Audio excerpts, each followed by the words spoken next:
Welcome to the Back to Brick Property Podcast. I'm your host, David Lamb. On this podcast, we'll be stripping property investors and business people alike back to brick to find out how their journey can help you on your journey. This podcast is brought to you by Orange Sales and Lettings. If you know someone that is looking to sell or let a home, please get in touch. Referral fees are available. Terms and conditions apply. Welcome to the Back to Brick Property Show. I'm your host, David Lamb. Today on the show, we have a good friend of mine, John Paul. He is a property investor, developer, also a very successful businessman. John, how are you doing? I'm good. How are you, David? Good, pal. Good. Glad you put your shorts on. I I've dressed up for the occasion. It's your brand now, isn't it? It's like Under Armour. I should be sponsored by them. You should be, yeah, you might do after this. But thanks for coming on, mate. Appreciate it. I know how busy you are. So today, mate, I just want to chat and find out about what makes you tick and sounds good to how me. it all started and how we got to where we are today. So I guess from the top, mate, how did it start? What was your childhood like? Great. If anybody in the northeast is listening, from County Durham, from Trimden. I don't know if that's a good thing or a bad thing, but little colliery village, very sort of community driven. Dad was from Trimden. My mum was from a little colliery town called Thornley. Born in Trimden till about 7-year-old. Great. Got one brother. Great childhood. Parents were, amazing. Can't, speak highly enough of what they did for us. And then at 7, we moved to Darlington for a couple of years, actually. Richmond, down in Yorkshire as well, just for 3 years. Dad had this idea of owning a hotel, so we bought a little. It was a little hotel, only had like 10 bedrooms or so, but it was good. Yeah. Back to Trimden for about 6 months, and then Peterlee for about 20 years. Right. But yeah, it was good. Really, really good childhood. Dad worked hard. He was an ex-miner, then set up an engineering business. Right. In fact, my kids are the first generation in our family that's either not been down the pit or worked in heavy engineering. Oh, yeah. Nice. People think, the pit shut years ago. Yeah, but my cousins worked in heavy engineering and in engineering firms, etc. So, my kids are the first generation that have had it. I wouldn't say easy, but, heavy engineering and mining's a tough gig, that's for sure. For sure. Yeah, I'm the same. I'm steelworks background, so obviously not as severe as down the pits, but as close as it could probably get. Yeah. So that's interesting. You mentioned, so you moved to Richmond, your dad opened a small hotel. Yes. So you've answered my question about where does your entrepreneurial drive come from then? Is that the first, how old were you then? 10. Sorry, I'm lying a bit. I think I was 8 or 9. We went down there, but actually, the entrepreneurial side of the family goes back even further. So there's quite a famous bus company around the northeast called TMS. Oh yes, Trimden Motor Services. Yeah. Well, my great granddad started that. Right. Okay. Yeah. There's actually a big book out that that my mother-in-law found that had been written about TMS. Right. So that's in Trimden, or Tommy's Muck Shifters, as it used to be called. There was a running joke. The only thing that was sure in life was that night followed day, and TMS was going to get you to, to where you were going to go, because it was very, very reliable. But Grandad started that, had a garage. Another family member started a couple of businesses. So they've always a small business, SMEs, nothing huge. No, we haven't got any famous Google entrepreneurs or Amazon founders in our family. Yeah. But I was brought up around an engineering company, so that's what my dad was in. He'd finished the pit. I think he was 5-6 years down there as an apprentice fitter. So my first memory was going to his business. He had one in Wingate called Purdy Engineering, and then one in Trimden called DLI. Yeah. It's still going now, still to this day. Right. And I just remember spending my 6 weeks holidays there. It sounds health and safety now would have a field day. Yeah. I remember climbing on the racks and racks of metal bars as a kid. I remember going under billets of steel, like playing on the machines with the lathes and the miller machines going around like 1,000, 1,500 RPM. Couldn't get away with that now. It's you'd have your kids taken off you. Yeah, you would. There's probably less injuries then as well. Oh, loads. Or maybe it's not reported. Yeah, exactly. But no, that's my memories. 6 weeks holidays and stuff. Just playing around with me and my brother. But so did you fancy getting into the engineering business then? Do you know? Yes, but I wasn't good enough. So when I finished school, I wasn't very academic. My dad had worked really, really hard, saved up to send me and my brother to private school. So we went to a really, really good school. And he was really proud of that, just wanted a better education for his sons. Yeah. And wasn't very academic, had a very, very short attention span. It was literally only about, this is no word of a lie, about a year ago I found out I had dyslexia. Right. Oh, wow. My mum had told me. Right. So I went round with my eldest daughter Stephanie, and we sat round there. My mum, who's in her late 70s now, was sitting down there, and somebody had said something about anemia, right, which is lack of iron in your blood. And my mum said, "You had that?" And I went, "What do you mean I had that?" And she went, "You did. That's why I used to get 20 more minutes at the exam time as a kid." I went, "Dyslexia?" She went, "It's anemia, isn't it?" I went, "No, one's blood." "Yeah, that's it. You couldn't read all right." And I was like, "No, I'm sure I could read all right." But yeah, I had mild dyslexia, so she showed me the reports. She'd known that? She'd known it, but she thought I knew, but maybe I'd just forgotten. But I do vaguely remember being the last one out of the exam hall. Right. But I got, anyway, so I wasn't very academic, but certain things I was good at, like if I was really interested, and it kind of, do you know, I reckon if I got tested, I'd have some sort of ADHD or some crap like that. But I don't mention that. Yeah, I don't believe in labels and all that rubbish. I think too many people hide behind it for an excuse and a reason not to do things. Yeah. Agreed. I mean, you know, I'm a big fan of pull up your big boy pants and just getting on with it. Yeah. But yeah, so I wasn't very academic. Went to a really, really good school. Went to college, just did a HND, nothing fancy because I couldn't have got a degree back then. Then went to work for my dad, health and safety and quality. So I enjoyed that. That gave me a good grounding of the workings of business, if you like.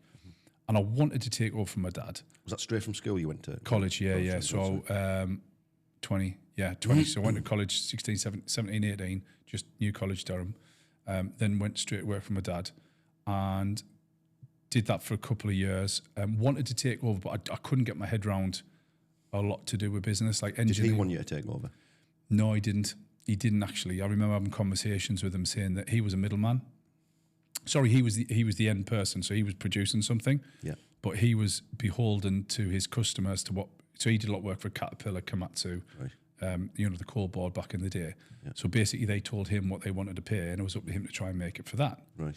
And I'll give you an example how that backfired. Well, you had to do that because at one point, I remember everyone rushing around, and it was like, "Why? What's going on?" And they said, "Oh, we've got an audit by Caterpillar." Caterpillar came in, basically said, "You know, doing a fantastic job. Your scrap rate's really low. You know, everything's absolutely fantastic, but we're giving all this work to Poland." He was like, "It was cheaper to get it manufactured in Poland, have a 25% scrap rate, and get it." Oh, by the way, Caterpillar Peterlee was 7 miles away from my dad's factory. And it was cheaper to drive it from Poland to Caterpillar Peterlee with a 25%. Oh, it's crazy. So it just goes to show, you know, you couldn't make it work all the time. Mm. So did his business fail? Or not fail? Did it end because of that? Then was that? No, he passed. He died. Right. Oh, sorry. Yeah, no, it's all right. It's 20 odd years ago. So he died about 3 or 4 years later. Right. So he was about 24. Yeah, I was about 24. And I remember I was playing rugby for Horden at the time. I think we just won the league. We won the league. He asked to see me. He says, "Can you come see us after rugby?" I remember we played Ashington, and they were top and we were second. Anyway, we beat them, and that was pretty much the League One. And I remember phoning them up, and I regret it. It was only 24 hours I had extra, but I said, "Can I come see you tomorrow?" "Make sure you do, son. Your brother's coming." So I went out, had a good night, whatever. Went to see him, and he just dropped the bombshell. He said, I've got cancer." Mm-hmm. So me being the way I am, right, we're going to beat it. My mum had breast cancer 5 years before, and she'd beaten it. I'm like my mum, my brother's like my dad. And he said, "No, this is it. I'm going to go." We were like, "Right, okay. Well, one, you're not. Stop giving up. But two, what have the doctors said?" And they said, "We've got about 9 months, 6 to 9 months." So the plan was he was going to fire sale the business and get rid of it. He'd already been offered what I thought was a decent amount a couple of years previous, but he didn't want to go ahead with it just because he thought it was worth a little bit more. And it never went anywhere. So he's going to fire sale the business, like, you know, 40, 50% off, just set my mum up for life, set me and my brother up. So that was on a Sunday. I lived in Peterlee as well. They did. It's only a mile and a half down the road. And I got a call literally 2 weeks on the Sunday, 2 weeks later, off my mum saying, "This is it, this is it." I was like, "What you're on about?" "It's your dad. And I went in and I hadn't seen him for about 3 days because I thought I had 9 months. And he'd literally lost about a stone. And he wasn't a big bloke. He's not like, he was 5. used to tell everyone he was 5'11". He wasn't. He was 5'9", 5'10" at the push. the joke was he'd been shrinking. Yeah. And yeah, that was the Sunday, and he literally just went into a coma a couple of hours later and died 2 days after that. Bloody hell. Yeah, it was really quick. And because of that, and this is my love of systems, because he ran the business. He had an MD, but the MD, he was crap. He really was. I'm trying to think. I'm not trying to swear. I'm not trying to offend anyone, but he thought he was better than what he was. He liked to think he was better, but anyway, he wasn't. He wasn't. And the business went into receivership 3 months later, and we lost a lot. Literally that. And what's on top of that, it wasn't as if you lost it and you could move on. They came after my mum for money because my dad had signed for his guarantor for a few things. My mum worked for my dad. I worked for my dad. My brother worked for my dad. We all had company cars, and not blaming the receivers, but they took a lot. So how old were you and your brother at that time? 24 and 23, or 25, 24, something like that. Yeah. So where did you go from there? Do you know, I could have done a lot of things, because it was a bit of a, I mean, look, at that time, lost my dad, lost my grandparents. My mum had cancer 4 or 5 years earlier, and I gave a kidney to my brother. Did you really? Yeah, about 18 months previous, 2 years previous. You know, and he wasn't in a bad way, but I suppose he was. I suppose when you need a kidney. He must have been. Yeah, I'm trying to be big and tough. No, I suppose he's, yeah. So I had to give him, I didn't have to, but I chose to give him my kidney. And it must have been an amazing feeling to be able to do that for him. Do you know, it's not until now I think, wow, that was because we were just talking before air about aches and pains and stuff, and you get, your mortality comes into it and you go, bloody hell, that was quite big. Back then, I'd run through a brick wall and think nothing of it. Like I was just absolute. I was training. Fearless. Yeah. Oh yeah. I mean, I was literally training. I know it sounds there's only 7 days in a week. I was training 14, 15 times a week. Like I was training twice a day. I was a proper meathead. My running joke is I played every sport that hurt and didn't pay well. So, you know, giving a kidney away. I mean, I remember the bloke, the doctor, Dr. Riak, still great guy today. And he said, you do realise how big this thing is, John? I went, how many do you need? He went, 1. I went, fine, you can have it. And I only one. Yeah. I was like, I've got one. Is it going to affect us? And then after that, when I told him when I went for my checkups, and he says, how are you doing? I went, oh yeah, great. I've took up cage fighting. He just put his head in his hands and he went, I don't know why I'm surprised with you, John. So it was one of those things. So with your cage fighting, then you took it to a pretty serious level. Yeah, everything I do, and I know this is like a theme that'll hopefully come out here. That you know, I'm not in it just to take part. Like if anything I do, you do it to the best of your ability. Because I love the phrase "no regrets." And one of the things I've always been a little bit bigger, a little bit stronger, a little bit takes pain a bit more, just a little bit. I'm not saying I'm a world class in anything, because I'm certainly not. But daft little things like just cricket, being able to throw the ball a bit further, or rugby, be able to take pain a little bit more, or a little bit stronger at the gym. So when a friend of mine, my dad passed, didn't have any direction, obviously didn't have a job. I was the first one to be made redundant. I was the first. My brother was the second. My mum was the third. It's like, oh yeah, cheers, receivers. Thanks very much, mate. So I didn't have a bit of direction. Well, what do? I was training a lot, so I just went work on the doors. Met a really good guy, Stu Dowden, still good pals today, and he was a jiu-jitsu British champion, like ground fighting. Right. And he said, you do Thai boxing? I've done Thai boxing since I was a kid because loved it. And I said, yeah, so come train with me. And he literally tied me up like a pretzel. I was tapping like a blind man with a walking stick. Like my knee was around the back of my head, my face was touching the back of my ankle. I was like, how the hell is this possible? So I thought, I've got to have this. And again, 8 weeks later, I was in a competitive match with 8 weeks training. Nice.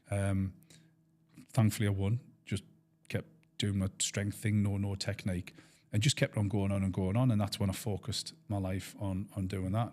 Had 3 or 4 amateurs, couple of semi-pro fights. I got beat my last semi-pro fight. And again, I looked at it and I went, great, because my ground game wasn't great. It's a bit like cricket. You don't play cricket for a year and then all of a sudden you open the baton for your first team. Mm-hmm. There's certain things that you've got to learn over time and technique. And I hadn't had the technique. I was just using like athletic ability to get past stuff. Yeah. And I got to that level where athletic ability was nullified by someone who's technically far superior than me. Mm-hmm. So what did I do? Went on the internet. Where's the best in the world? America. contacted about 4 or 5 people, fight camps. Back then, 20 odd years ago, it wasn't heard of that you would go and fight in their backyard or train in their backyard.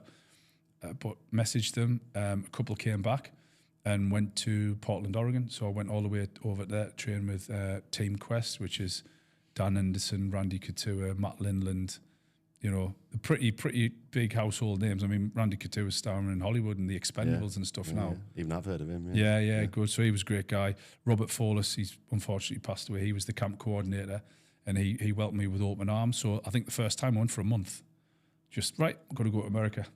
And you were just working the doors at the time? I was working what was I doing? I was working the doors Thursday, Friday, Saturday, Sunday, or 3 or 4 days, 3 out of those 4 days. I managed to get a job as a health and safety manager at a foundry in Sunderland, right? Jennings Winch and Foundry. So effectively, the melted metal and they made castings out of it. Yeah. So again, quite a dirty, physical job. And I had to go there and tell people to put your glasses on and put your gloves on and you can't do this and stop smoking around that machine. So from the lad that had been running underneath steel ingots a few years before. Exactly. So it's quite ironic, really, that I was health and safety and I you know, could have been wrapped up as a you know, in a machine earlier on. Yeah. So where did you go from there then? You at the foundry. At what point did you move into estate agency?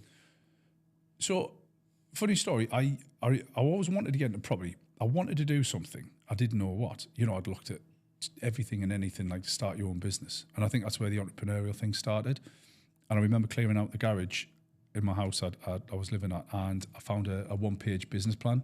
And it was me and my dad. And it was 1 page. And it was effectively sell the business, DLI, buy houses. There was no mention of mortgages. Right. It was just 1 page. There was a few bits and bobs on. Nothing about tenants and housing acts and all that stuff that we've got to take into account now. I'll have a look at this. So this was 2004, literally 20 years ago. Remortgaged my house in Peterlee, and that was the time, you know, you could remortgage a post box and you'd have made money. So it wasn't skill off. 100% mortgages. Yeah. It was actually 85%. It was NatWest. So I bought a couple of little cheapos, 2 in Easington, 1 in Horden, with the money I'd released. Just from seeing this business plan? Just from seeing the business plan and nothing else. Right. Literally just went on the internet. Never, previous to that, you'd never thought about property investing? Never, nothing. Right. I just thought, and I know you only wanted like 4 or 5. I literally just wanted 4 or 5, repayment mortgage, kind of worked it out in my head after doing a bit of research, you know, obviously on the internet, not speaking to anyone. Found a mortgage advisor. He says, oh, yeah, have you thought about this? And he was telling us about leverage and stuff like that. So I bought 3, then bought another one, then another one, then another one. Then I got at the fighting. So the sort of time lapses, right, I found the fighting. And when I got about 20 on my own, that's when I turned pro martial arts and I was competing up and down the UK and I was going over the States to train. And I went, I like this fighting stuff.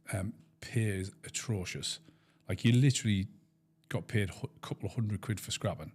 And then you made your money on the tickets. Yeah. But I always had quite a decent following, just from playing rugby, playing cricket, being a local lad, being quite popular, not a bit of a dick, to be honest, like being an all right lad. So I used to get like a lot of, sell 200 tickets. So, you know, between a 5 and a 10 a ticket, that's how I made my money. Yeah. So, but it's not great. It sounds a lot, but the amount of T-shirts and wrestling boots and gum shields and supplements and physio appointments, my God, 2-3 a week, some weeks. Oh, and a fight camp and the food as well. Like a fight camp's 8-10 weeks and you've got to eat so clean. It was horrendous. But it was good, enjoyed it. So I got about 20 of my own properties and I said, I think I want to take this fighting lark serious. So I wanted to recruit somebody to look after my houses, and the idea was to get another 30 or 40 on, which would pay for this person's wage. So this was through 2007-8 up to from 4 to 2007. When you say get another 30 or 40 on, do you mean under management? Right, yeah, okay. Under management, like managing not purchase. Yours or Fred's or Bob's or Sue's or somebody else's. Yeah. So recruits. So that's when Castledine was set up, sales and lettings, or at the time it was just Castledine Property Management. Where did the name come from?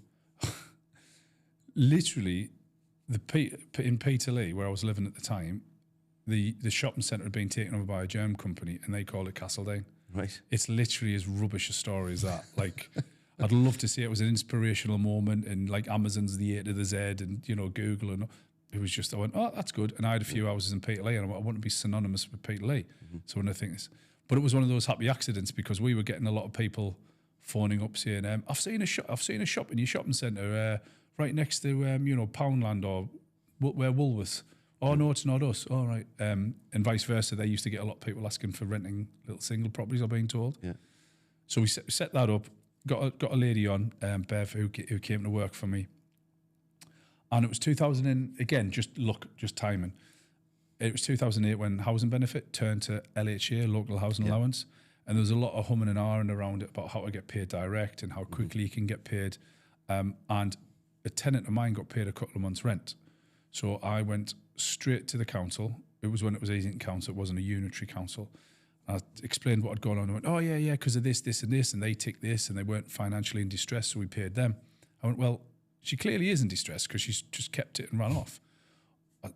Right, well, you need to know the rules. Great, how do I find out the rules? Oh, well, it's called a circular. We get shown it. Great, how do I get my hands on that? And I literally went through from the person that spoke to the person on the desk, to their supervisor, and within a couple of weeks, I was speaking to the head of housing for Easington Council, Paul. Got on with him really well. He told me all the ins and outs. He told me about a book, Zebedee Ward and Lister, by Zebedee Ward and Lister. Remember it? Local housing allowance and council tax guide or something. And I literally just researched it. I read it in a couple of weeks. Sounds heavy. Oh, it was, honestly, if you want to go to sleep on a night, just read that. It was horrendous. And I just knew the legislation. And before I know it, I was telling the council. And I was winning appeals and tribunals. And then I was going on the forums. There was one called Singing Pig. There was one called Property Tycoons. Property Tribes, which is still going. I'm on that, yeah. Oh yeah, shout out to Nick and Vanessa, who that's a great site, great people. Yeah. So I was on there, and I was just getting advice. I was giving advice, and because of that, people were like chucking houses at us, and the council were referring people to us. And then, I think in the first 18 months we were on 200 houses. Really? Oh, it went nuts. Are they mainly council tenants then? Yeah, 90%. 90%. So that was your niche at the time? That at the time, that was the niche. Yeah. Even my handle to this day on Twitter is the LHA expert, although I don't even use Twitter. Because a lot of agents would be scared stiff of that. Yeah, and especially in the early days. Yeah, and part of the things we'll talk about is everything is system, and there's a formula and equation for absolutely everything in life. Yeah. You've just got to know what the numbers are, so to speak. And so long as you know what the equation is for housing benefit and LHA and how it works, it's just a process. It's just a system. But you've got to work out what that process is. Everything in life, it's like, training, how to lose weight, how to put on weight, how to get better at sport, how to not pull a muscle. It's everything is about a process. Yeah. So just follow it. So I was following it, and people were just chucking houses at us. But as quick as we were getting houses, we were losing because we were not great on customer service, and we didn't have the systems. And how many staff did you have at the time when you had 200 properties? Not a lot. I think 3 or 4. Right. 3 or 4. And then understood. Then that's when I remembered back to my internal auditing days about systems and processes, and I remember hating it at the time, but I thought, well, that's a system and a process for a reason. So I dug out my old notes. ISO 9001 2000. If anybody can remember that, it was horrendous. Started reading it. And went, right, I'm going to write the system. So I just systemized the business. Right. Literally wrote out, and 10, 15 iterations of a process, but it got to that point. And then the second branch, so I think we got about 300-400 properties in a couple of years. And did that your systems that you put in place, did that stop the churn that the loss of property? Massively slowed it down. Did it? Massively, yeah. Because you're always going to get some churn. 100%, because whenever there's a human element in business, you're going to have people messing up. Yeah, exactly, because some people just have a bad day. Some people will forget to, return a call or write a strongly worded email that's taken the wrong way or something. So you're going to get that. The whole idea was just to minimise the churn. And then a friend of mine just said, do you fancy buying my letting agency? So yeah, let's do it. So we bought that one. That formed the basis of our Seaham branch. Yeah. Then bought another one, started one in Bishop Auckland. And then won a bit of acquisitions trail, bought one in Washington, Hortonley Spring first, that's Hegarty's, Washington, which was Gordon Lamb. And then just kept on growing and growing and growing. And then I think we had 6 branches at the beginning of COVID. And by the time we came out of COVID, we had 12. Bloody hell. Yeah. So Sorry, John, I was just going to say, when you first started making acquisitions, obviously word gets about that you are buying agencies. Yeah. Did you find a lot of other agencies approaching you? A few. There were going to be, I'll be completely candid, there were going to be people who would rather the business go bust than sell to me. Yeah. That's just part and parcel of life. It's just life. But there was a lot of people who, once they know you're not an arse and they know you've got good intentions, you won't rip them off. And that's what I say to people. I said, you might have heard we haven't done a good job, but you will never hear me ripping off anybody. Mm-hmm. I want you just want it because it's never happened. I'm very big on values, fairly big on, a handshake. Let handshake be stronger than a contract or a promise. Yeah. So, if I sold your house, you might say, Castledine or John didn't do a very good job, or I rented you, they put a crap tenant in. 100%, hold our hands up. But you'll never hear, I paid my rent and he ran off and bought this with it, or he did that. It just doesn't happen. No. I mean, if anything, we've been too honest in our business, if I'm honest, if that's such a thing. But yeah, people did come to us. The Hegarty's one, they came to us. That was great. The Gordon Lamb one, they came to us. And when you get on all these, because there's a company called Transfer Agents, like Business Exchange, they will buy, they will put you in touch with a middle person. They come to you, and again, it's that proof. Once you get a couple over the line, and you've got the evidence of the cash, or you can get finance, and it's a smooth process. And again, little things like, and we've had it effectively done to us where the prices changed last minute, and we've just said, no, you're not for us.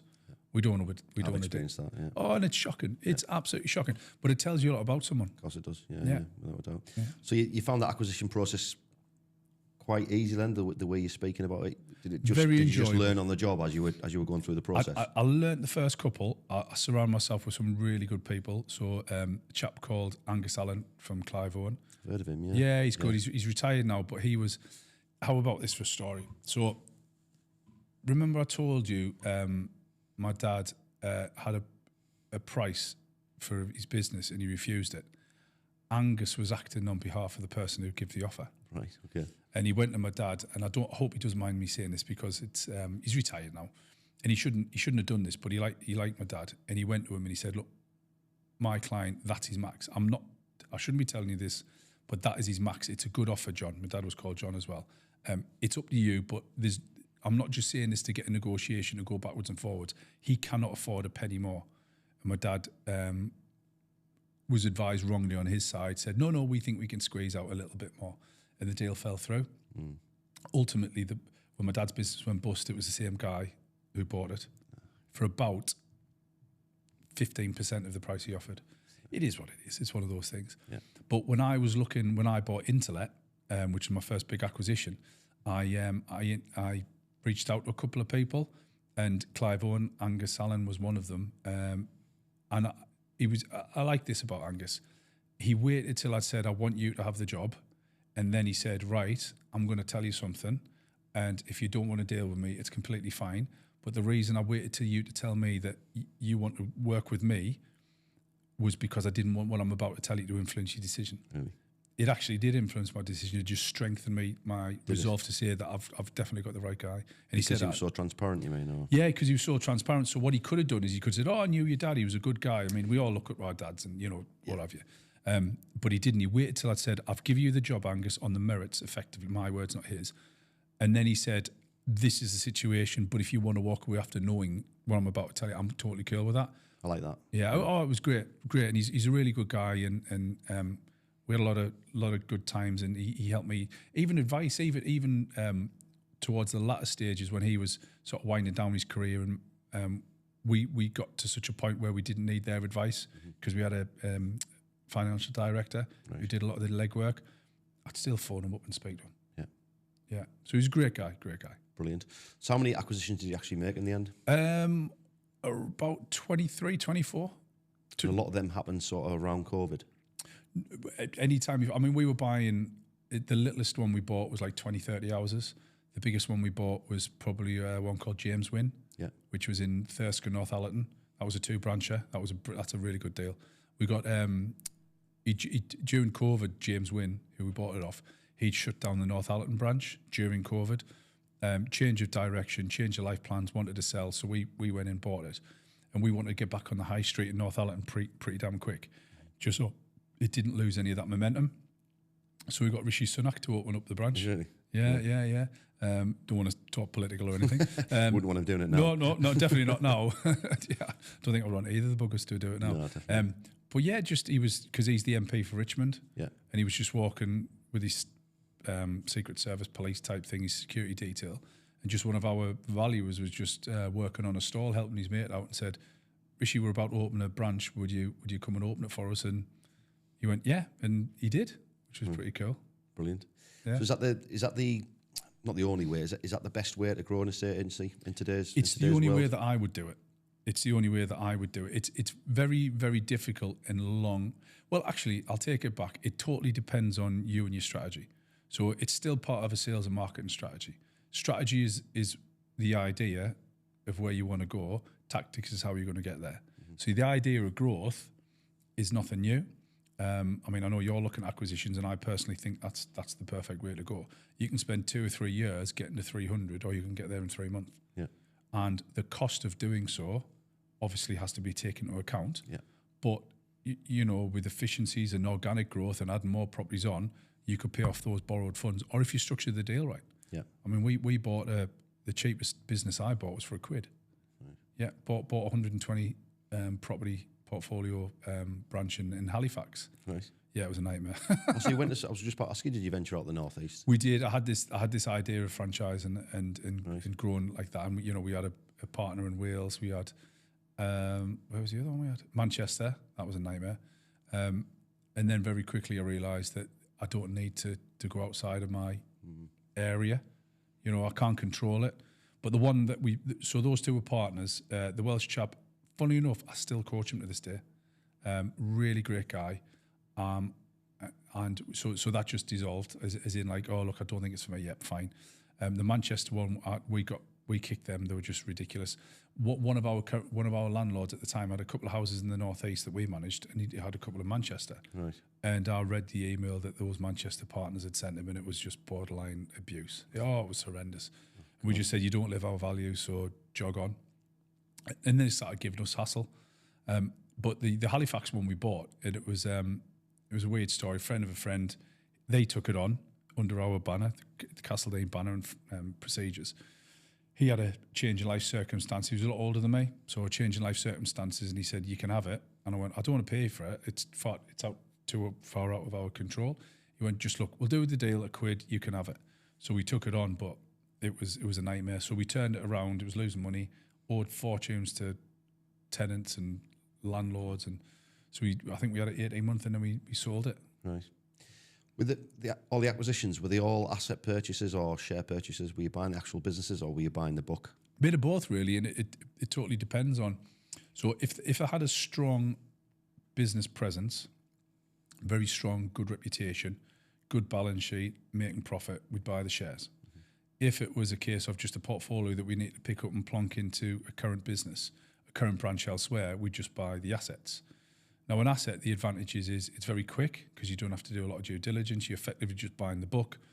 You don't have to have all the liabilities and warranties in the SPA, sale and purchase agreement. And it's just very easy. It's cheap as well. So your accountants, you don't really need an accountant if you're to a certain degree. Yeah. Legally, from the agreement, it's probably about a third of the size, maybe a half.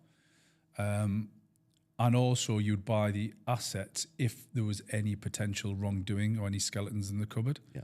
So there's a couple of times where it was a decent business, but like, for example, you know, the owner had put like his personal kitchen through the business, or his holidays, or in one case, his divorce papers. Oh, like literally. And when you take over a business, when you're buying the shares, you take over all the past misdemeanors as well, which is weird. So, you know, a bit of an extreme circumstance, but, you know, we go buy a business. It didn't happen to us, this, but it was how it was always explained to me. You know, there's you're buying a business and the owner's a bit hands-on with the staff, or said some racist things or whatever. You buy the business. If they sue the business, even though it was the person who you just bought it off, you're liable for that. Bloody hell. For how long? Or I don't know. It depends what, you know. That's crazy, isn't it? Yeah, it's mental. But, you know, you could buy the business on day one, then all of a sudden find out, oh, by the way, I'll not tell you, the VAT man's coming after you for 10 grand. No, because David had that before. No, you've bought the business, it's you. Yeah. So that's why you've got to have all these liabilities and indemnities and warranties within it to say, if they come after me, I can go after you. Yeah, I've done, obviously my short career compared to yours in the estate agency, I've done both. So I've done an asset purchase and I've also done a share purchase. Luckily, I've had the easiest process within them both. So though it's been easy, I haven't had the learnings that you've probably had from all your acquisitions. You learn from your mistakes, and you want to learn from other people's mistakes, but it's so long as the mistake isn't bad enough, you've got to make mistakes. Yeah, you learn nothing from your wins. No. Absolutely nothing. My first one, the Interlet one, was great. To be fair, the guys who we bought it off, Kimmett and Roberts, and in Seaham and Horton, they did have one in Peterlee. Great guys.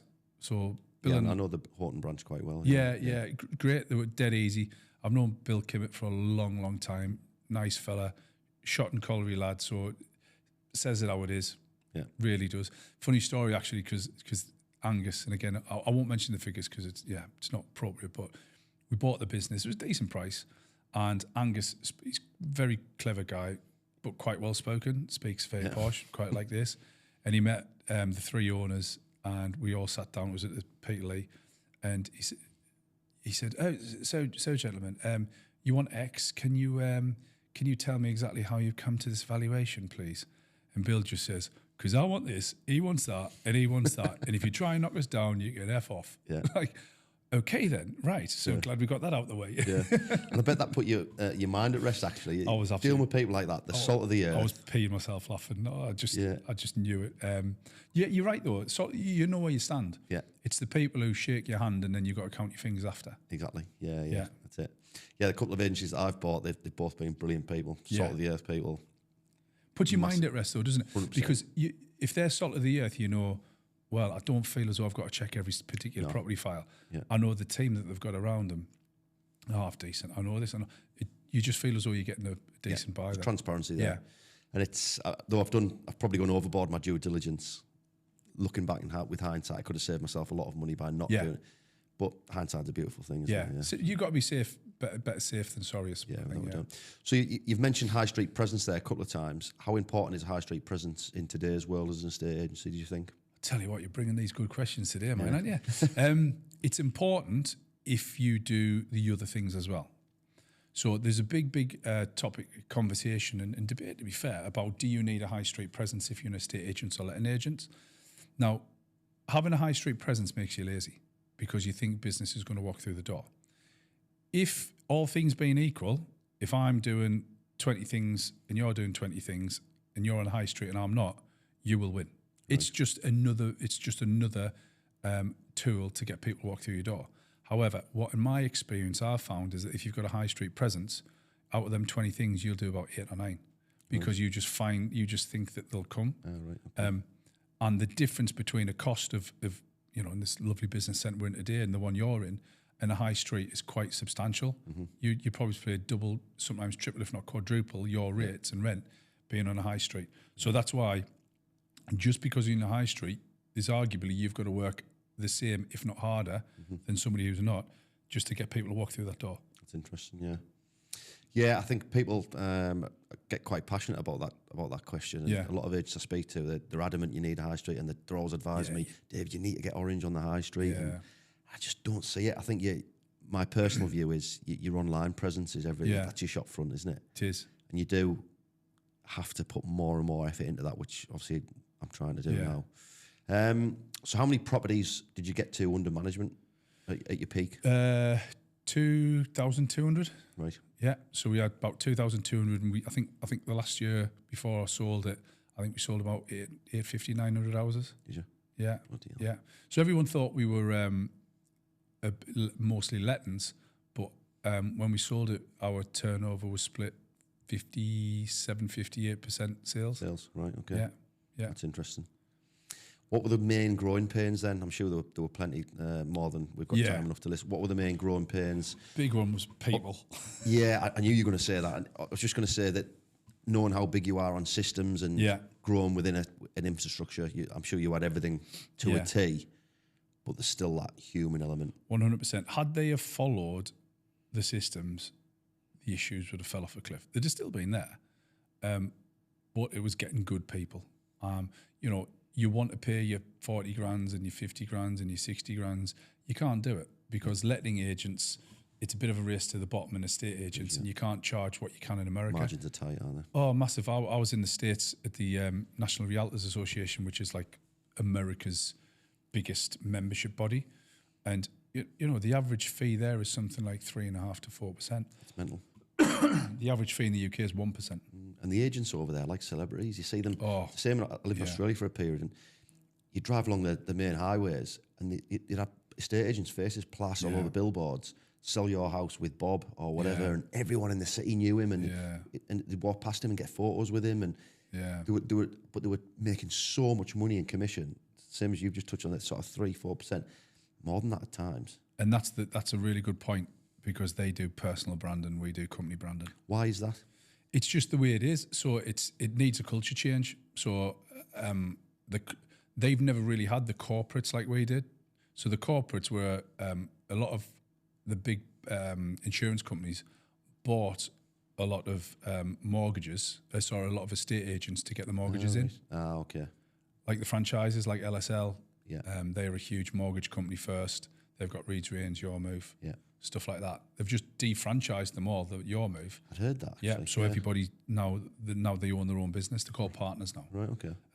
So they bought them and then they sold them back. So, you know, the likes of, I don't want to say names because I might get it wrong, but I can think of at least 4 or 5 chains of estate agents in the Northeast, over 3 or 4 or 5 branches, maybe more, that started off as they bought them back from the bank, or they bought them back from the insurance companies. And that's how it started. Do you think we could ever change the culture then? Do you know? I don't think so. I mean, there's a lot of people saying, "Oh, there's more self-employed," because so. Personal branding is when you work for yourself. You might work under a banner of an EXP, a Keller Williams, a Purple Bricks, whomever that may be. I don't think our culture allows that. I think we will always have the high street agent. That number might go up or down. It's a little like the online agents. At the peak, they were 5-6% of the market. At the peak, they're down to 1.25%, 1.5% now. Purple Bricks bust, eMove bust, Topillo bust. Strike is insolvent. Strike is not making any money. Heard that, yeah. And they were the ones who bought. I think they bought Purple Bricks. Yeah. Yeah. So you look at them, and they're selling houses. Don't get it wrong, but they're selling houses by funding it through investors' money. Yeah. So it's not. Is that really? It's not a sustainable business plan. It's not a Facebook, you know, because Facebook never made money for 5 or 6 years. No. And now look at it. Same with Amazon and Google and stuff. True. In Australia and America as well, especially in Australia, they have buyer's agents. So you'll have an estate agent, and you'll have a buyer's agent, which I guess we would call a sourcing agent over here. Yeah. A lot of agents in Australia now, they do both, for estate agents and sourcing agents.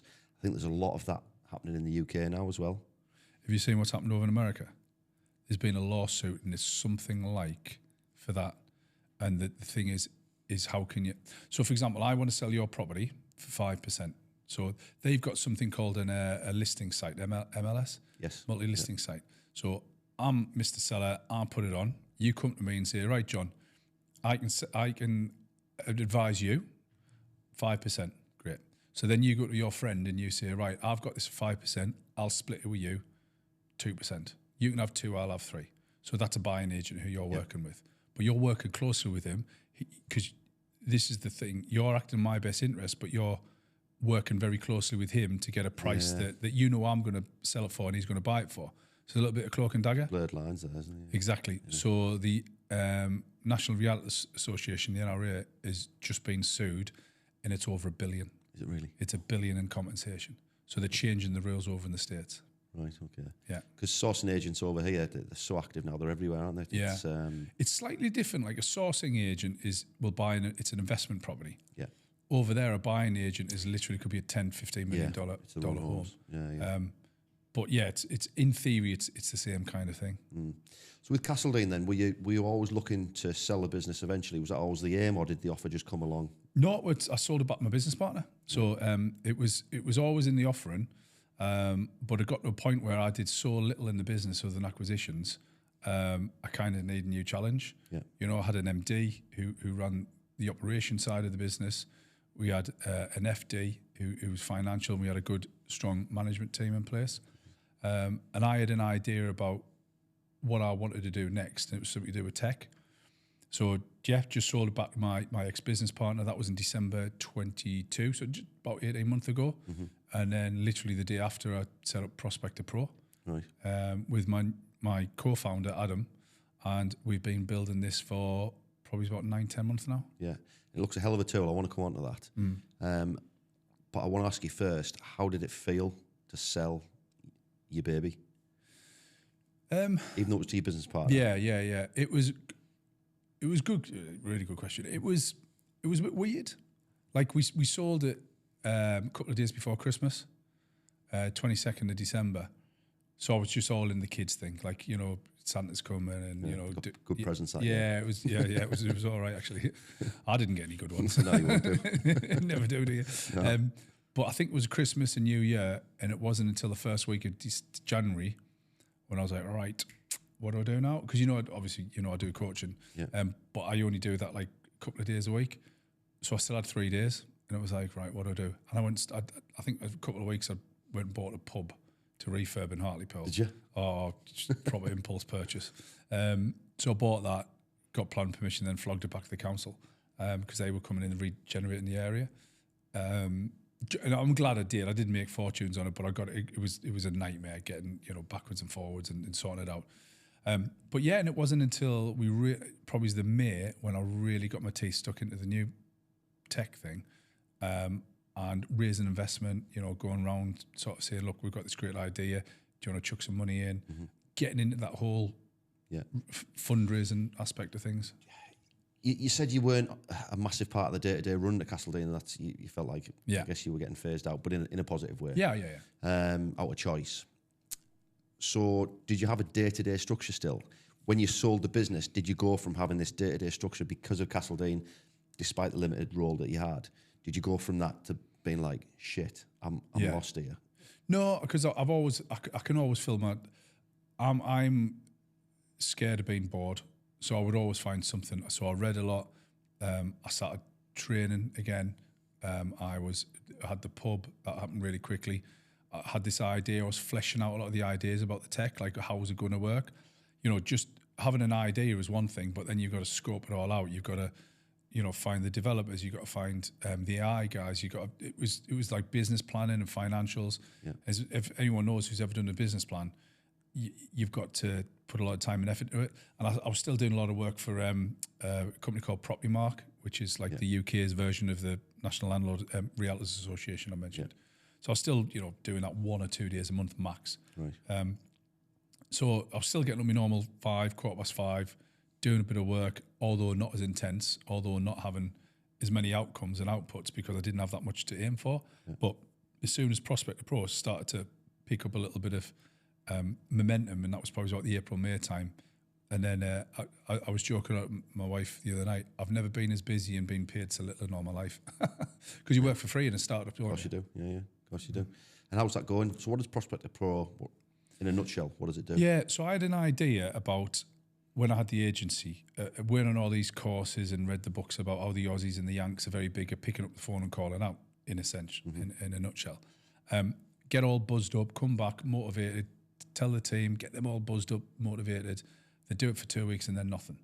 And, you know, right up until the day I sold Castledine, our prospecting was still done on Excel spreadsheets. Like, got a name, phone them, where they're in, fill it in, all that. So I thought there must be some sort of tech and kit out there, software. There isn't. There just isn't. Not any good anyway. There might be 1 or 2, but they're not very good. So I wanted to build something. So effectively, it's an AI-powered sales and communication tool. So it's not just for sales, it's for just general communication as well. And we're using artificial intelligence in the truest sense of the word. So when you make a call, for starters, it pulls up the list of who you should call. And it puts them in an order that you should get business from. So the people who you're more likely to get business at the top, the people you're less likely to go at the bottom. You make the calls are recorded, they're automatically summarized succinctly. So you can have a 10-minute call, it's put into 200 words and put back in your CRM. So you don't have to make any notes or anything. And what that allows you to do is be more present on the call. Yeah. So if I was having a conversation with you and I was making notes, I'm not actually concentrating to the words you're saying now. Yeah. It's 5 to 10 seconds ago. It also allows you to recall any conversation or the voice of any conversation using any sort of filters. So if you want between this date and that date, by David, where fee objection, it would bring up all the conversations.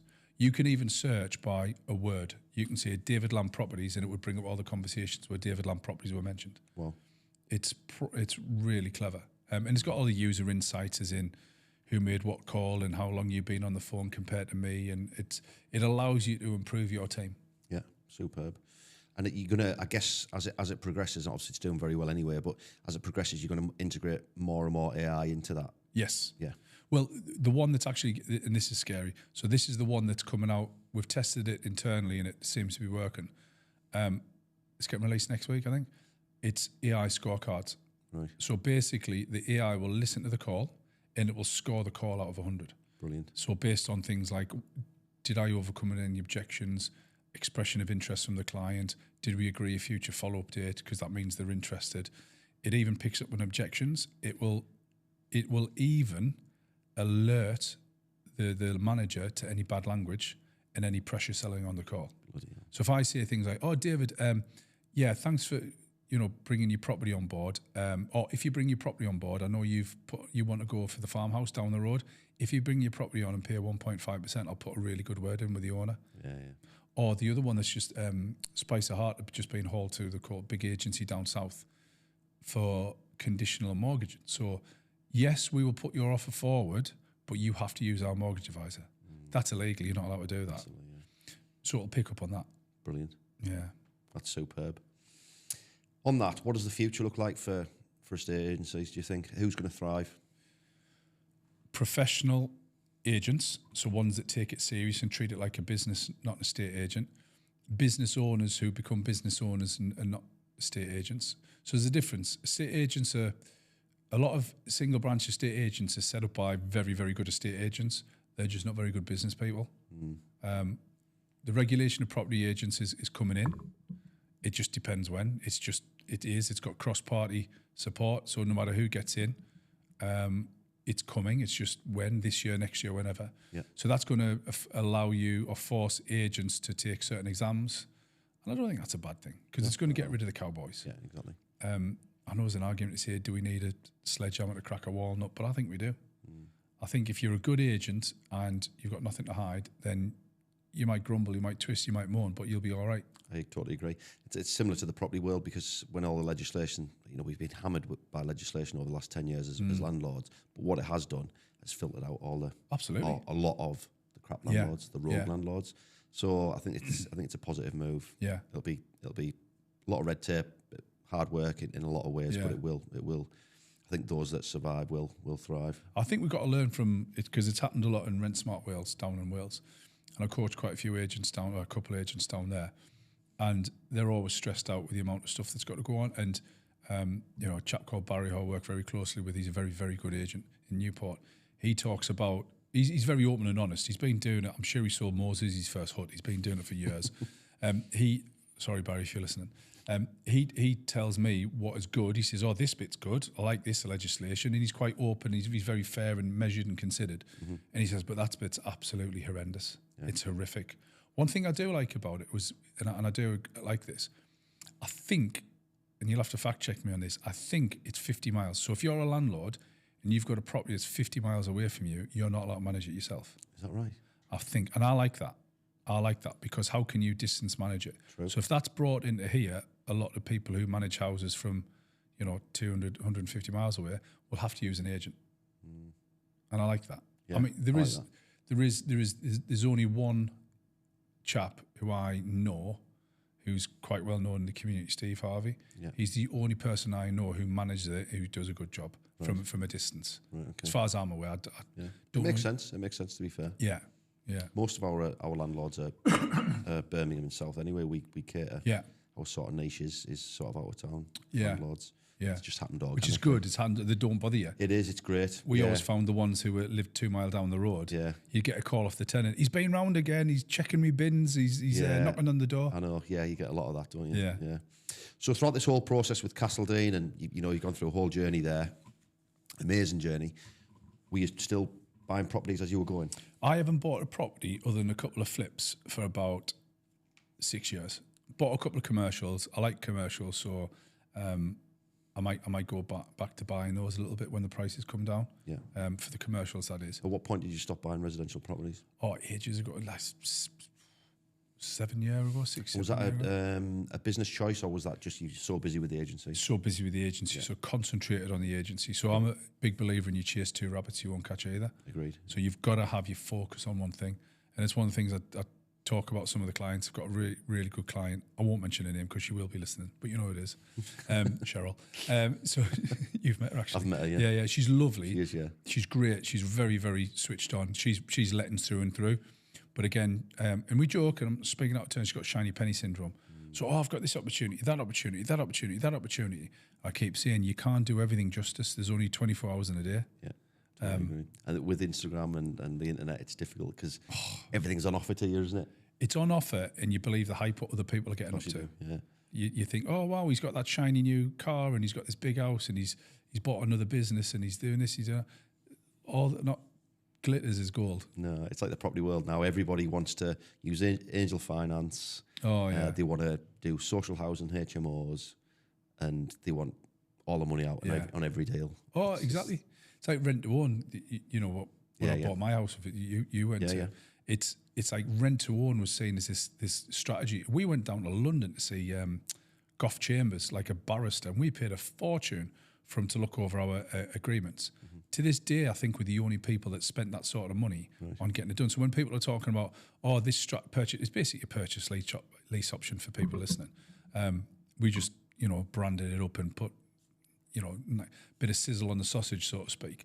But people are talking about it as if it's the next big thing.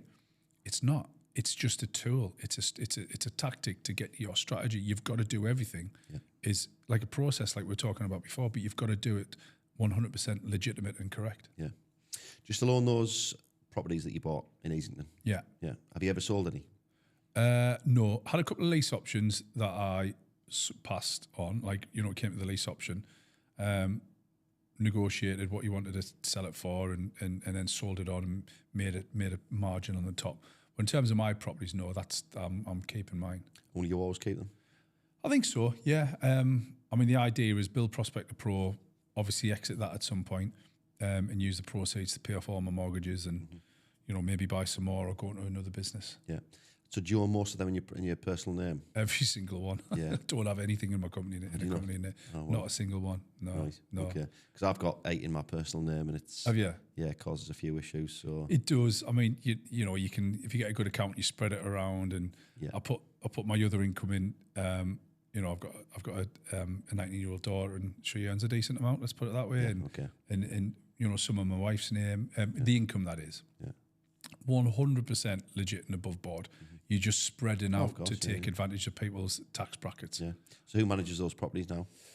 Good friend of mine and his wife. So Chris and Kaylee, they've got a nice little agency down in Middlesbrough, and they only kind of work down there.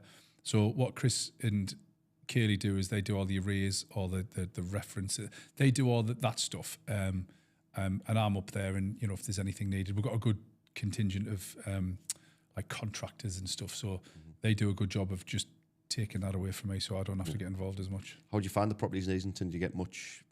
Not really. Many issues? Yeah, look, funny enough, I have had one leave and refused it. Like, it's not in a great condition, but all in all, they're decent. Happen anywhere. Yeah, it does. All in all, they're decent. Yeah. This one we've got an inventory before, an inventory after. We've got an AST. Take it a money claim online. Yeah. Within 24 hours of her doing a runner, I had her address. Brilliant. So it's a small community, but you're going to get them. But in the main, they do all right. Yeah. Do you find yourself wanting to jump in and help them manage? No, because I hate being a letting agent. Yeah. I really, really detested dealing with. It frustrates me when you give something that's in a good condition over to somebody, and they just don't appreciate that, and they just don't respect it. Is that part of the reason you did so well with the business? Because you're not a letting agent, you're a businessman. I think it is the reason. Yeah. I think that I surround myself with good people. That's first and foremost. We wrote systems as early on as we could, although we could have done it earlier. And my job as the business owner or CEO was to find the best people possible and just get out of the way. Yeah. Just don't get involved. Just let them do it, and understand that people are going to make mistakes. But my job is there to coach, mentor, and just help people really. Yeah. Give them the tools that they need. So finding great people is not that tough. But keeping them is harder. And you don't keep people by micromanaging. You don't keep people by not giving them the tools that they need. So it's like, right, what do you need? And put it back on them. I've given you everything you need. You've got the systems, the processes, the tech, the time, the training. Tech, time, and training is the most important things. Yeah. I'm going to step back. Yeah. I'm here if you need us, but I'm not going to sit over your shoulder and Yeah, micromanage you have you. to trust people, don't you? Yeah. At what point did you hire an MD? So Adele came with the previous age with that intellect. I just saw something in her. She was just very sort of customer focused. Did you keep a lot? Sorry, to go off on a tangent. Did you keep a lot of the staff from the agencies that you I purchased? always keep them. I always like to wipe the slate clean. So it's always a case of, right, everyone starts with a slate Everyone clean. has a chance. Everyone has a chance from day one. Interesting. It's up to you to prove it. Even if that agency wasn't particularly performing well when you purchased it? Yeah, because it might be the leader that's it's not allowing it to perform well. Yeah. So it might be the leader that's micromanaging, not giving them the training, not giving them the tech. And how did you find people adapted to your systems? Most liked it. Some didn't. The ones that didn't like it were the ones that weren't very good. And it's not like because my systems are awesome. It's just that people who systems show people up. So when there's a system and you don't follow it, that says more about you than the system. So those that just quite liked knocking off a bit early or not getting back to people or they didn't want to be able to be held accountable. Yeah. That's when systems and KPIs, because along with systems come KPIs, that's when people were found out effectively. But yeah, people didn't like it. It's like you can't write a system or have a business ethos or plan that everybody's going to like. No. But you can have it that's going to capture the majority of people. Yeah. But again, it could have been the leader that was detrimental to that business. Yeah. The people might be awesome. True. So you touched on your commercial property there. So tell me about that. When did you start buying commercial property? Very, very much by accident. So I bought an old pub. It seems to be a habit with me. Funny that, isn't it? Yeah. They're all shut. These were shut down. You know, it wasn't as if I drank them dry or anything. Some barrels in the bottom. Yeah, exactly. I wish there was. But the old Rafford Club in Easington, so that had been derelict for about 15 years. Bought that, turned that into Easington Business Centre. So that was my first one. How's that doing? Just out of interest. Can it? Yeah, we've only got one empty, so it's small. It's nothing like this. It's 9 little offices. Looks really good. Probably overspec'd it. Yeah. Got like pine skirting and architrave and like chunky fire doors and But I'm glad I did because it rents out quite well. I'm surprised actually just how much demand there is for commercial space still. There's a lot. There's a lot. This one, I mean, the one remaining one, we've had half a dozen people. Sorry, not half a dozen, about 3 or 4 people look around it and then for various reasons not take it. So this one's been empty a couple of months now, which is unusual. It's not normally like this. Probably another bit of a push on it soon. Yeah. Then bought one just down the road in Easington. Got a couple in Bishop Auckland with a couple of flats above. So I always have uppers above them, like flats. Yeah. Apart from the Easington Business Centre, but there's nine offices, and then got one over Seaham as well. It's rented out. So is it all everything you own? Is it office space? There's no sort of retail. Yes, all office space. Yeah. So solicitors, couple of counsellors. I've got one guy in. He does graphics and stickers for motorbikes and stuff. He's doing phenomenally well. Yeah. Didn't think that motocross was a huge thing, but he's doing ridiculously well. It's amazing how many businesses are out there that are doing well. Yeah. You'd Recruitment. Never Recruitment, got a couple of good little recruitment companies. Yeah. So will you continue to buy commercial property, do you think? I will do. I mean, once we get, I've just purely concentrated on the tech, building that up, and then probably, because I'm all in, I want to focus on that. Yeah. And if I'm doing tech, if I'm doing commercial, even if it's only for a couple of months, buying, because I don't want to buy absolutely fine. I want to buy a derelict, as you buy, refurbish, refinance. Yeah. But that's going to take up some of my time, and I want to concentrate fully on the tech, especially for the rest of this year. Especially while, if anybody's out there knows anything about tech. So we've raised finance, we're loss leading, loss making at the minute. Then you get the profitability, but you get a little bit more. You go for a second round of funding. It's effectively how the big tech companies work. So we're at the point where probably the next couple of months we'll break even. Then we'll push on, make money. Back end of the year, we'll go for another round of raising finance. Maybe I'll buy a couple at the end of the year, beginning of next year. But at the minute, it's just fully focused on growing. Do you always have the interest in tech? Because I know obviously that if the valuation of a tech firm is like it's crazy. The margins are crazy. Yeah. And the factor on EBITDA is like, I don't even know, but it's just multiples of a normal business, isn't it? So was that the attraction, or is there a genuine passion for tech? Genuine passion for tech. I'm not incredibly techie. Like, I'm not a dinosaur, but so I can't code, I can't program, but I do enjoy it, and I've loved watching films like The Social Network. All about Facebook, and there's a really, really good one on Uber. I've seen that. Yeah, it's brilliant, that one. How not to run a company in culture. Yeah. So I've loved stuff like that, and the founder McDonald's, although that's not tech, but it's like starting businesses. Amazing, So and I knew there was a real problem. I think a lot of people who, especially in that arena, will start a business because they've got a passion in it. Yeah. But I knew there was a real problem, and then you start the business. Yeah. But getting back to the valuations, anywhere between 7-8 times turnover, anywhere to 20-25 times the turnover. So if you can get to reasonable turnover of $1 million, $2 million, you do the math. You're sitting on a few quid. Game changer. Yeah. So what's the end game for you? What's sell up and sit on a beach? No. Is it really? No, I couldn't do that. I'd be bored. Build this is big, is controlled, as fast as we can. Already speaking to, like I say, the next round for investment. Had a good meeting this week with a tech company in the prop tech space. Growing that, trying to build a team. Funnily enough, we've just had a job offer accepted by a customer service manager today. I'm about to put a job to our sales manager today as well. So we're growing that relatively nice. So quite happy with that. And then who knows? I genuinely just focus on building the tech, Prospector Pro. Have fun doing it, but just see where that goes. But property's always been a big thing of mine. So long as I don't have to get involved and actually manage it. Yeah. And just live off the income and treat it like a business. Yeah. I'll buy properties. I think your tech businesses, your tech future will always be prop tech. You'll always centre it. At the minute, yes. But 2 years ago, I never thought I'd have a tech company in full stop, let alone in prop. We're in an interesting time, aren't we? Because it's brilliant, actually. You could have an idea in any industry. If you're a car mechanic or we're in property like ourselves, you just need an idea. There's people out there a lot smarter than us. Absolutely. That will just, like the developers you're working with, all you need is an idea. You take it to someone and say, make that happen. Yeah. Well, we're working with our AI developer lives in Sicily. So Eugenio, he's an absolute savant when it comes to AI, and he's nice built bit of tax relief to go over there. Oh yeah. I don't know what he pays tax wise. I don't think he pays anything, but he's a really, really great. I mean, our other developers are remote.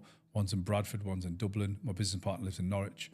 So that's our development team, and they're all over. But like you say, it's like the gig in economy, isn't it? You got pay per hour, Upwork, Fiverr. Yeah. You can just go on and say, right, design this, build me that. I'll have one of them, please, and they'll just do it. All that said, then, what do you think the future looks like for property investors? Very positive. If the issue is access to finance, obviously interest rates been quite high. You've got to double down on your due diligence, double down on your finances. I think it's positive. The one thing they're not building enough of is properties. Yeah. So whilst that is the case, housing prices are never going to fall off a cliff. They might stagnate, but they're always going to go up. Yeah. So as long as you've got a business plan, think of the future as well. Whenever you get into anything, have an exit plan. Yeah. So one thing I wish I did a little bit earlier was buy slightly better properties that I could sell to either investors or homeowners, where probably 2/3 of my portfolio are just to investors. Mm-hmm. So I've either got to take a bit of a haircut because investors like to get a decent, or just don't sell. Yeah. What's one bit of advice you give to any young person or not even necessarily young, just new person looking to start a business? You only want one. Start a business. The main one. Yeah, the main one. Treat it like a business.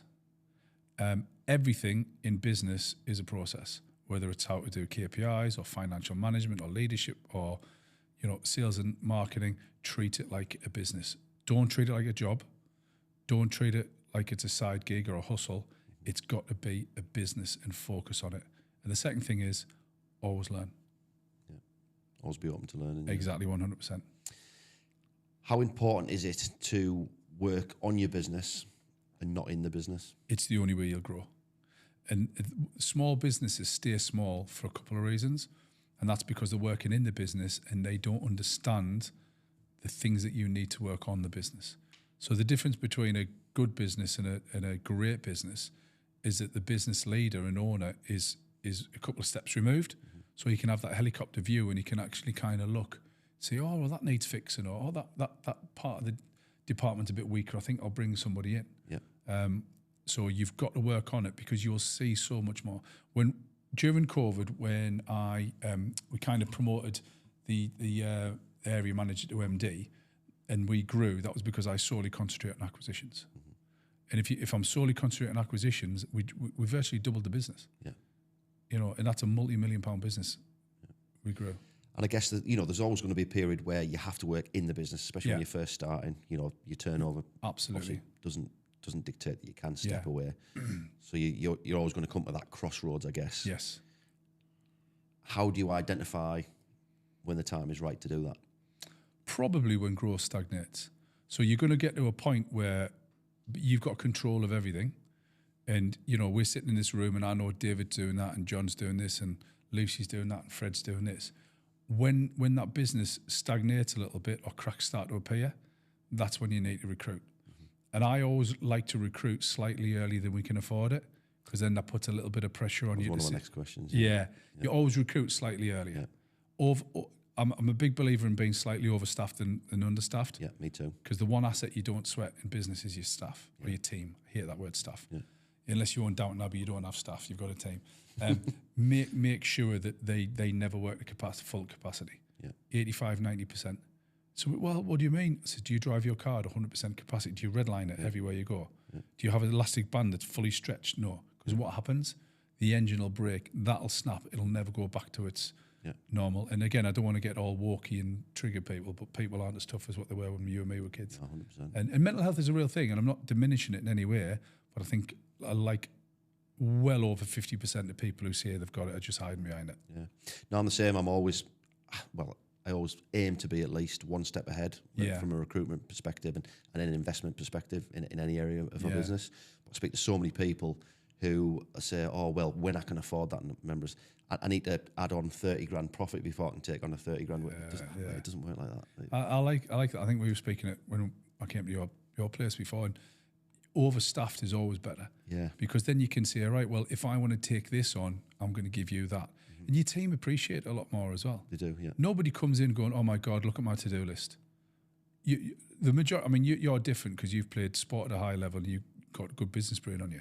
But very, very few people make the best right decisions when they're stressed. Yeah. It does not happen. 100%. Yeah. Because people aren't wired up that way. Mm-hmm. We're not wired up to deal in high stress situations. Yeah. Some people are. Johnny Wilkinson, your Dan Carters of the world, your Ben Stokes, who just seems to perform on the big stage where 99.9% of people just crumble in a ball and cry. Those people are your outliers. They are the edge cases of the planet. 100%. They are few and far between. So it's what kind of, and I fell into this trap, so I'm including myself in this. But when you look at the Zuckerbergs and you look at the Bezos and the Elon Musks, they are so far and few.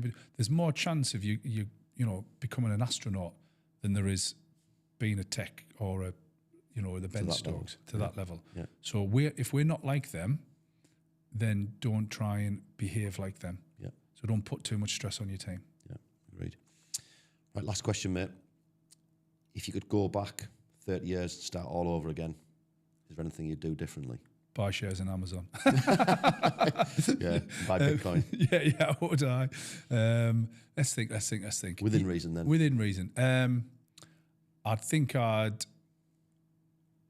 I would slightly change a few things, and one would be I'd get better team members earlier on. I'd systemize slightly earlier on. But you'd get better team members early. So my recruitment policy was: have you got a pulse? Do you like property? Do you want a job? Right. Okay. Would that necessarily mean paying more? Yeah, for better people. I think it would. I think I would have probably recruited a little bit. I would have had to do more myself for longer, but I would have got better team members, lesser churn. And I think I would have put more effort into learning. So when I first started the business, all my effort was in systems and processes and learning that. That's fine. And it wasn't until probably the last 6 years where I've really threw myself into marketing. Yeah. So I understand about digital marketing and email marketing and content and design and branding and all that sort of stuff. It's my passion, as we've spoke about. So that's what I learned, like, literally before I was listening to a podcast coming over here on Alex Hormozy about branding and stuff. I just live and breathe it. Yeah. And I love any business you're in. If you market and sell the shit out of it, you will make money. You could have the cure for cancer, right? But if you don't market and sell it, no one's going to buy it. Yeah. Exactly. So sales and marketing, I would have looked at a lot earlier. I mean, we looked at it's quite a common thing, and we'll go over it. When you write letters out to landlords to come and use us and stuff like that, everyone says, "Dear sir, we have noticed your property's unlet. We are an innovative, brand new company in Scarborough. Same as everyone else. Yeah. You've got to use sales psychology and behaviour economics and consumer economics and stuff like that. So that's what I've focused on. And it's not nothing that's going to go, wow, that's going to bring in 50 properties in the next week.